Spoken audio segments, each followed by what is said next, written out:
waxyaabahan facebookyada ka dhacaya iyo waxyaabahan xasaasiyaadka oo qabyaalada iyo cuqdadaha iyo cayda iyo waxaan jiniyo maarta media iyo wax lagu haayo talada badan leh oo ka meel ka caytamaayo waxaas Soomaali kala geenayo oo dawladda caayayo oo mucaaradka caayayo qabiilku isku diraayo waa corona virus cusub soo kordhay waay laakiin marka lagu gudbo dalka iyo dadku ay heshiiyaan hor alla socod dawladda la dhiso doorashada hala galo kursiga qofkii la ugu talagalay waa maasanta laakiin shaqali ma moodaa culimadiina laftirkiina oo ah meeshii back up ka ahayd ama marjicii ummadda Soomaaliyeed oo badan ay ku kalsoonaayeen ama ay maqlayeenba inaad ku dhaxmilanteen siyaasadii oo inaan waqtiyada qaar hadleen markaad hadashaan dhan u janjeertaan oo inaan meel lax ka taagneen والله هذا مركو هو رئيس أديره وحاول هذا وقال هذا وميديا ولا هذا وأنا ذابين قد هدعة وحتى أنا ميديا لاي مركز لكن وعن كل شيء جنجر نمجره وحن جنجر أجري أنا هذا مركز مثال سوق أسبوع هراء في تي في قرنك أنا وحن كإيري وحال جرب الدولة ده وكذا هذا دماري إن أي كسر بحضور حنداب كي يجيب تدور شد ميت كسر صارته معارض كانوا ويرتو ما بنقولين ويرتو ست من كلام رئيسنا ذلك اللي هو جوت هذا كيف يقرن كان كاين معاك رجال باهي لايفها سبشير وظيفه دينا واسكر عشان marka anagu sidaasan aan ugu sheegnaa waxa aan aragno mucaaradka laakiin dhinaca kale waxaan aragnay oo adiga oo dhahaya waxaan codsanayaa in madaxweyne Farmaajo 4 sano kale loogu daro anaa damaanad qaadayo in dalka horumar gaarsiiyo wali waxaad ka tirsantaa golihii adeega garsoorka ee qaranka ma kula qurxoonaa warka horta waxaad ogaataa garsoorku waa garsoorka qaranka oo dalka hadda weli ma dhisna golaha oo anigana hadda weli maaragtay xafiis ma tigin laakiin gula oo lagu daray oo baarlamaanka magacayga waa la geeyay laakiin waxaan ku sheegaa anigu marka aan leeyahay hal la taageero dawladda madaxweynaha waxqabadkiisana aan sheegaayo cadaaladday ka mid tahay Soomaalida dib ay ku tahay qaar badan oo waxaan arkay kaligiis ma sheegin madaxweynaha waxaan ku sababay madaxweyne Cabdiqaasim Cabdullaahi Yuusuf madaxweyne Shariif madaxweyne Xasan isaga shanta mid wuxuu ku fiican yahay wuxuu qabtaan sheegay laakiin waxaad tiri isaga anaa damaanad qaadayo haddii loogu daro 4 sano inuu wax qaban karo hadda waa muuqataa waa sheegay inaa damaanad qaad ma aniga damaanad qaadi karaa cid kasta damaanad qaadi adiga damaanad qaadi kartaa because waxqabadkiisa waa muuqdaa madaxweynaha haddii uu ciidamada dhisay oo dhaqaalihii ilaaliyay oo uu maaragtay Soomaalida qabkeeda ilaaliyay sadarada mid uu saxay oo maamul goboleedyada uu dhisay oo la dhisi waayo lagu dhiftana saddexda maamul goboleed oo kuwa kale wada hadal intaas uu baryaayay oo doorashada inuu qabto oo rabo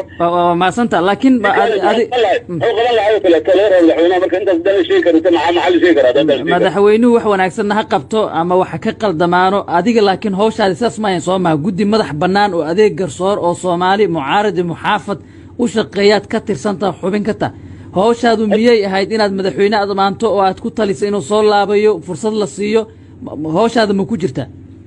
أنا واحد جوابي واحد قالت هو شرط عندي قصور كاني ولي لما تعرف ما فريسن قد ولي ما تسنا كاتشوا ولي برامج كيس ما دماني ولي ففي تقارن كلامي كلي تعمل كذا قصور تجو واحد أنا وكهلا الدين النصيحة وي أنا هدي أنا وحنا بسنة بقول حتى نفعلنا هذا هدي لك تكلم معا بدعوناش إن ما كنت تسمع يتم وأنا عاش هدي أنت اللي قد دعين يا بروباغندا يا عيدة يا فلذاذة أما نك هذا جو عن نقطة نك عن نقطة هدي دورته Soomaaliya ay garab istaagto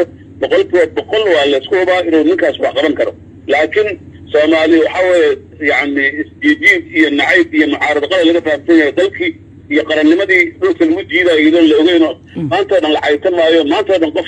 shaqtiga madaxweynaha la fiirin maayo mu'assasada qaranka uu hogaamiyo la fiirin maayo marka waa qarankii ma shaqti ma ahan arrintaas Soomaalida ku ay weligeed taas ay lixdan kala soo bilaabaan taas ay waa maasantahay guddigan aad ka tirsan tahay waxa meel mariyay golihii wasiirada ee si gaarsiyaasha ama xil gaarsiinta ahaa oo ra'iisul wasaare ku xigeenkii hogaaminay iyadoo dood ka taagan tahay baarlamaankii ka soo gudbeen iyadoo dood kale ka taagan tahay madaxweynihii ka soo gudbay adiga kamida waxaad u hadlaysaa si aan madax banaaneen guddi madax banaan waa ka tirsaneedeen hadiiba aad shaqo gashaan kalsoonida kula qaba xagee dhamaanaysa horta waxa la taa guddigan wuxuu ka shaqeynayo ma aan hadii uu shaqo bilaabo wuxuu ka shaqeynayaa siyaasadda ka shaqeynayo wuxuu ka shaqeynayaa garsoorka dadka guryahooda la haysto dadka dhibaatada lagu hayo dadka maalin kasta cabanayo dadka rayaasha laga shakisan yahay waxaas ayuu dabadal ku sameynaya iyaga ayuu baaraya iyagoo ka shaqeynaya wax dhibaato ay leedahay male